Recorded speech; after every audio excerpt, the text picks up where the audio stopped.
study of human behavior,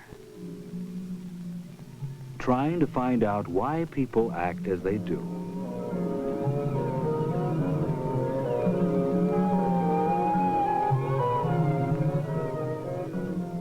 Investigations that reveal more to us about ourselves, that begin to answer the question, what is a human being from a psychological point of view? Some psychologists are concerned with physical factors in human behavior. One describes his work. Our tools and methods are like those of a physician. We have devices we use to measure physical reactions, to analyze blood and the secretions of ductless glands.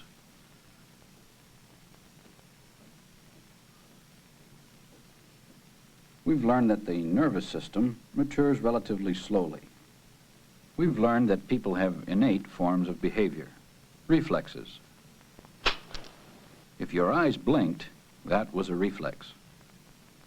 A child's toes curl when the sole of his foot is rubbed, also a reflex.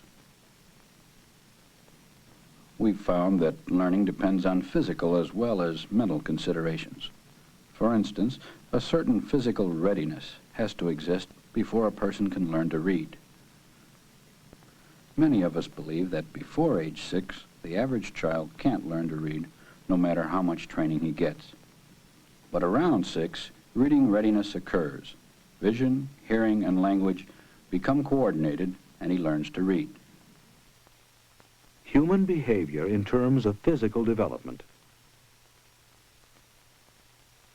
Other scientists investigate perception, how the human organism selects information from the environment. Our test provides stimuli people can see, hear, or feel. Standardized test cards. We know how thousands of people have responded to them over the years. And a variety of bells, alarms, timers, and other devices that produce and measure stimuli. Using them, we've learned about the concept of focus, how a person's attention is focused on certain stimuli. What do you see?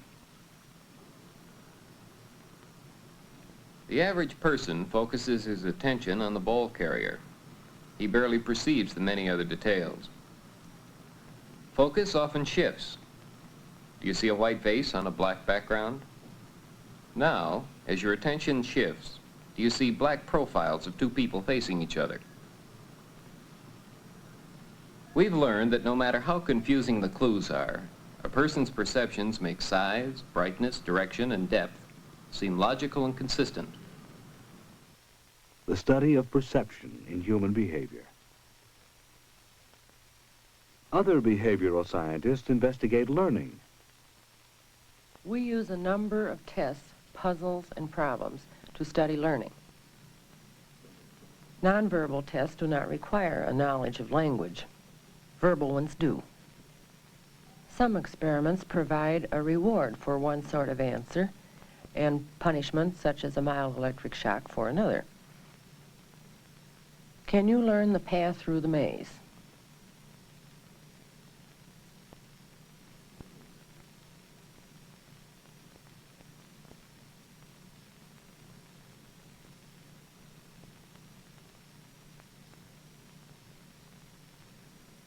Can you find your way through this maze any faster if we tell you that your response will be graded by your teacher?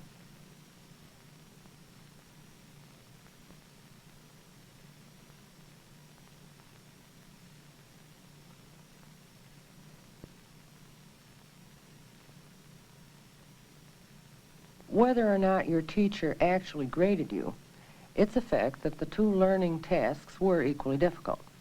The difference was that the promise of grading may have increased your motivation to learn. Also, the first maze gave you practice in solving the second one. We found that motivation, practice, repetition, and concentration are important in learning. Many of the experiments we use are based on the work of Ivan Pavlov, a Russian physiologist. Pavlov inserted a tube in a dog's mouth to drain off saliva. A bell was sounded when food was offered to the dog.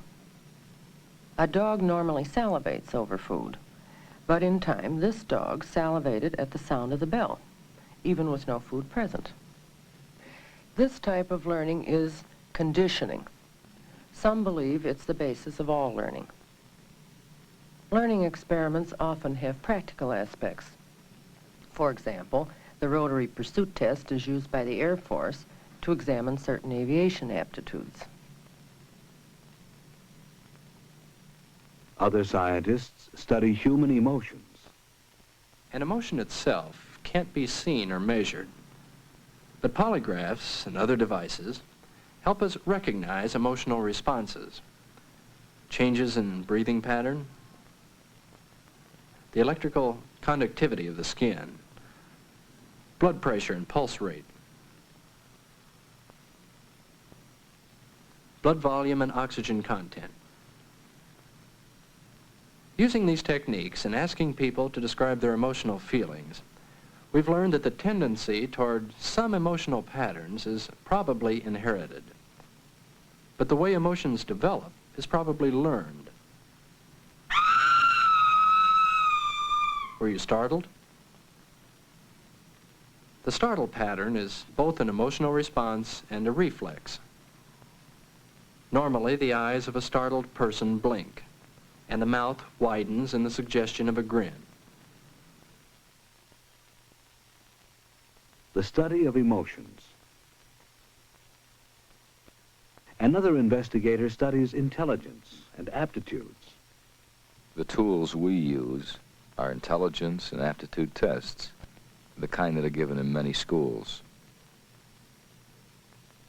Some require a person to arrange blocks in a particular pattern. We believe fast, correct performance indicates intelligence.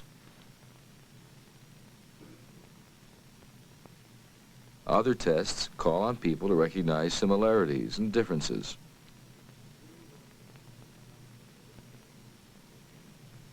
Which of the 6 figures to the right look exactly like the one to the left, except for position? Which of these figures look exactly like the one to the left, except for position? We believe that many such test items together can give a profile of intelligence and aptitudes. Testing many people, we found that a person's problem-solving ability is related to language, the ability to generalize, and a number of other factors. We plot test performances of a number of subjects on curves. The high point on a curve indicates the score most frequently earned on a particular test. And we assume that people who earn similar scores resemble each other in certain important ways.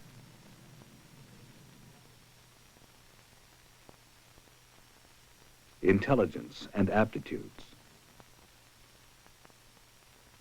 Social behavior is investigated by other scientists. Our point of view is that people are uniquely human because we gather in social groups. A street gang, a football team, a family, all are social groups. Even the class you're in now is a social group. Every group has leaders, followers, special roles that people play. The role of the clown, the role of respected elder member. Every group has ways of rewarding people or punishing them. People who study social behavior may investigate and report on social systems that exist in all groups, hours to come and go, ways of getting other members' attention, and so on. Now, all of you in the group, raise your right hands high. Did you consider me a leader for your group? Maybe you'll want to discuss why you did or didn't react. Who, if anyone, moved first? Who looked to your teacher or friends for approval? Social behavior. How people behave in groups. Studying your class, your club, your family, you can understand the work of scientists who investigate social behavior. Their study, along with studies in intelligence and aptitudes, emotions, learning, perception, and physical development reveal to us more about the ways in which we think and act, human behavior.